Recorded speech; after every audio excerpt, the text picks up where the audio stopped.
ગરમીથી શેકાતા ગુજરાતવાસીઓ માટે મોટા સમાચાર। હવામાન નિષ્ણાંત પરેશ ગોસ્વામીની મોટી આગાહી। ગુજરાતમાં હીટવેવનો રાઉન્ડ ક્યાં સુધી ચાલશે? 23મી મે સુધી ગુજરાતમાં હીટવેવનો રાઉન્ડ ચાલશે। 24 મે બાદ ગરમીમાં આંશિક ઘટાડો જોવા મળી શકે। આ 17 તારીખથી આ હીટવેવનો રાઉન્ડ ચાલુ થયો છે અને આ 23 મે સુધી હીટવેવનો રાઉન્ડ ચાલવાનું છે। એટલે હજુ પણ 3 દિવસ સુધી આ હીટવેવ છે જોવા મળશે। જો કે 24 તારીખથી તાપમાનમાં ઘટાડો થશે, પણ એ ઘટાડો છે એ પણ કોઈ મોટો ઘટાડો નહીં હોય, આંશિક ઘટાડો હશે। અત્યારે જોવા જઈએ તો 42 થી લઈ અને 44 ડિગ્રીની રેન્જમાં તાપમાન જોવા મળી રહ્યું છે અને 10 થી 12 એવા સેન્ટર છે જ્યાં 45 ડિગ્રી કરતા ઉપર તાપમાન જોવા મળી રહ્યું છે। આ જે તાપમાનમાં ઘટાડો થશે એટલે 2 ડિગ્રી થી લઈ અને 2.6 ડિગ્રી સુધીનો ઘટાડો છે એ 24 મે થી જોવા મળશે। એટલે કોઈ મોટો ઘટાડો નહીં હોય, ઘટાડો થશે છતાં પણ તાપમાન છે આપણે યથાવત ગણવાનું રહેશે। 24 થી લઈ અને 30 મે સુધીનું સેશન હશે એની અંદર સતત 2 ડિગ્રીનો ઘટાડો છે એ કન્ટિન્યુ જોવા મળશે। જો કે આ ઘટાડાની વચ્ચે પણ અનેક જગ્યાએ પ્રી મોન્સૂન એક્ટિવિટીના વરસાદોની શક્યતાઓ છે। બારેમાસ યાત્રિકોથી ધમધમતા અંબાજીમાં કાળઝાળ ગરમીના કારણે રસ્તાઓ ખાલીખમ જોવા મળી રહ્યા છે। ઉનાળાના સિઝનની સૌથી વધુ ગરમી 41 થી 42 ડિગ્રી જોવા મળી રહી છે, ત્યારે હજુ પણ હવામાન વિભાગ દ્વારા ગરમીની આગાહી કરાઈ છે।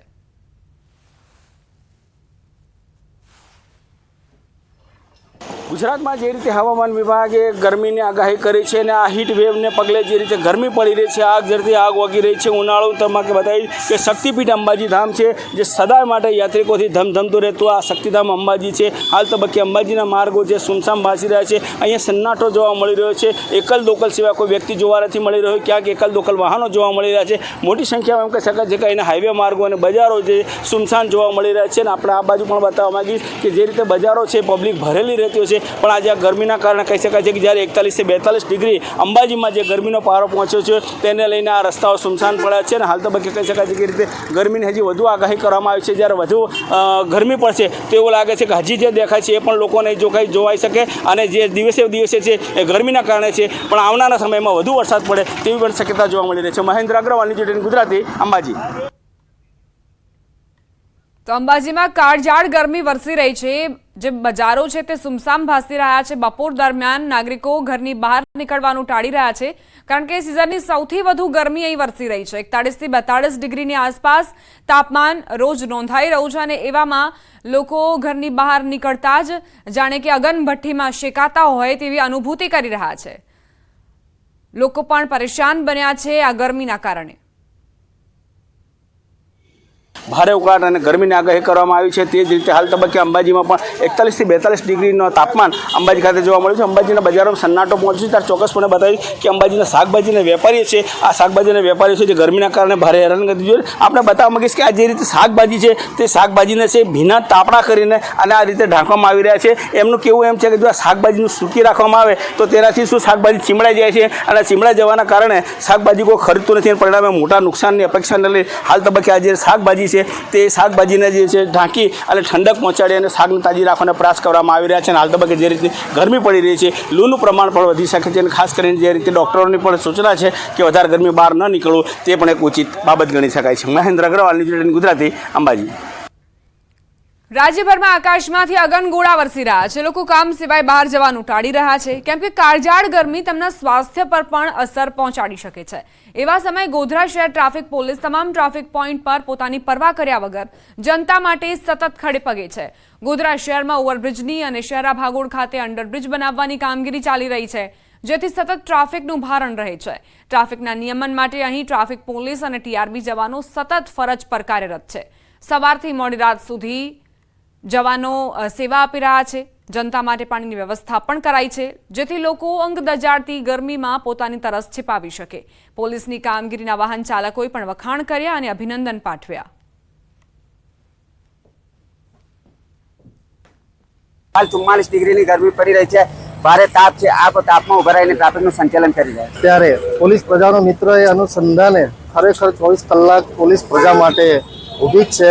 તમે ટ્રાફિક શાખામાં ટ્રાફિક નિયમન માટે જે અમને મૂક્યા છે ખરેખર એમાં અમે 100% આપવાની કોશિશ કરીએ છીએ। અત્યારે 44 ડિગ્રીની આસપાસનું જે તાપમાન છે એ છતાં પણ અમે પબ્લિકને કોઈ પ્રજાજન કોઈ હેરાન ના થાય એ કારણોસર ખડે પગે ઊભા રહીને અમે આ કામગીરી કરીએ છીએ। તે ઉપરાંત આટલી કાળઝાળ ગરમીની અંદર અમે પ્રજાને ટ્રાફિક નિયમનમાંથી થોડી રાહત પણ આપીએ છીએ. તે ઉપરાંત એમને ગરમીની અંદર ડિહાઇડ્રેશન ના થાય એ કારણોસર પાણીની પણ અમે સગવડ કરીએ છીએ. સતત ખડે પગે પ્રજા માટે ઊભા છીએ અને અમે અમારી ફરજમાં પૂરી રીતે 100% આપવાની કોશિશ કરી રહ્યા છીએ. તો જેથી મને પ્રજાજનોને એટલી અપીલ છે કે તમે પણ આ રીતે પોલીસને કોઓપરેટ કરશો તો ખરેખર બહુ સરળતા રહેશે. અહીંયા એક વાહન ચાલક છે, તેઓને પૂછવાનો પ્રયત્ન કરીશું. હાલ 44 ડિગ્રીની કાળઝાળ ગરમી ચાલી રહી છે. ટ્રાફિક પોલીસ આખો દિવસ આ ખરા તાપમાં તપી રહી છે. શું કહેશો પોલીસ વિશે? પોલીસ ડિપાર્ટમેન્ટ ખૂબ સારી કામગીરી કરી રહી છે. આ તાપમાં લોકો ઘરથી બહાર નીકળતા પણ અત્યારે ગભરાય છે અને સૌથી વધારે આ ગરમીમાં લોકો બીમાર પણ વધારે પડી રહ્યા છે. આ ગરમીમાં ટીઆરપી જવાનો અને પોલીસ ખડે પગે સેવા આપી રહી છે, તે બદલ તે અભિનંદનને પાત્ર છે. રાજેશ જોશી, ન્યૂઝ 18 ગુજરાતી, ગોધરા, પંચમહાલ. બુલેટિનમાં રોકાઈશું એક નાનકડા વિરામ માટે. આપ જોતા રહો ન્યૂઝ 18 ગુજરાતી.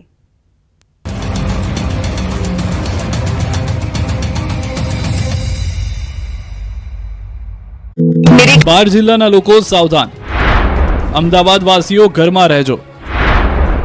અમદાવાદમાં ગરમીનું રેડ એલર્ટ.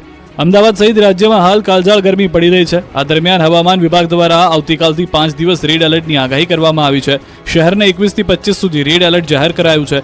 શહેરનું તાપમાન 45 ડિગ્રી અથવા ઉપર જવાનું છે. અમદાવાદ સહિતના શહેરોમાં તો સૂરજદાદા 50 ડિગ્રી આસપાસ તાપમાનને પહોંચાડવા માટે ઉતાવળા થઈ રહ્યા છે. ત્યારે અમદાવાદ મ્યુનિસિપલ કોર્પોરેશન અને રાજકોટ કોર્પોરેશને લોકોને સચેત રહેવા અપીલ કરી છે. તંત્ર દ્વારા કન્સ્ટ્રક્શન સાઇટ ઉપર કામ કરતા શ્રમિકો કામ ન કરે અને સગર્ભા મહિલાઓ અને વૃદ્ધો બહાર ન નીકળે તેવી અપીલ કરવામાં આવી છે. ઉપરાંત હોસ્પિટલ અને અર્બન હેલ્થ સેન્ટરો ઉપર તમામ વ્યવસ્થા કરી છે. ગાર્ડન વિભાગ અને લાઇટ વિભાગને પણ જરૂરી સૂચના આપવામાં આવી છે. તો સાથે જ લોકોને બપોરના 12 વાગ્યાથી લઈ 3 વાગ્યા સુધી ઘરની બહાર બિનજરૂરી ન નીકળવા અપીલ પણ કરવામાં આવી છે. બપોરના સમયે છાયામાં રહેવા અને દુપટ્ટો, ટોપી અને સુતરાઉ કાપડ પહેરવા સૂચના આપી છે. આ સિવાય વધુમાં વધુ પ્રવાહી લેવા પણ એએમસી દ્વારા અપીલ કરવામાં આવી છે. જો વધુ પડતું માથું દુખે, તાવ આવવાની સ્થિતિ લાગે તો તબીબોનો સંપર્ક સાધવા જણાવાયું છે. આગ ઓગતા આકાશના કારણે લોકો ત્રાહિમામ પોકારી ઉઠ્યા છે. રોડ સુમસામ ભાસી રહ્યા છે. મંદિરો ભક્તો વગરના ખાલીકમ થઈ ગયા છે, તો હોસ્પિટલો હાઉસફુલ થઈ ગઈ છે. વડોદરા શહેરમાં તાપમાનનો પારો 43 ડિગ્રીને પાર પહોંચતા હીટસ્ટ્રોકના દર્દીઓ વધ્યા. કારેલી બાગ ચેપી રોગનું દવાખાનું દર્દીઓથી ઉભરાયું. હોસ્પિટલમાં 50 બેડની વ્યવસ્થા, 48 લઈ રહ્યા છે સારવાર. દાખલ દર્દીઓમાં બાળકો, વૃદ્ધોની સંખ્યા વધુ. આ બાજુ અમદાવાદમાં પણ ગરમીને કારણે 108 ઇમરજન્સીના કોલમાં વધારો થયો. શહેરમાં 20 દિવસમાં તાવ આવવાના 236 કેસ નોંધાયા. રવિવારે તાવના 26 કેસ અને શુક્રવારે 19 કેસ નોંધાયા. લૂ અને માથું દુખાવાના કેસમાં 108માં જ પ્રાથમિક સારવાર શરૂ કરવામાં આવી. તો રાજકોટમાં સિવિલ હોસ્પિટલમાં દરરોજ સામાન્ય કરતાં વધુ કેસ આવી રહ્યા છે. હીટસ્ટ્રોક તેમજ લૂ લાગવા સાથે ઝાડા ઉલટીના કેસમાં પણ 10 થી 20% જેટલો વધારો જોવા મળી રહ્યો છે. હીટ વેવના કારણે અંબાજીનું મંદિર ભક્તો વગર સુમસામ જોવા મળ્યું. માર્ગો સુમસામ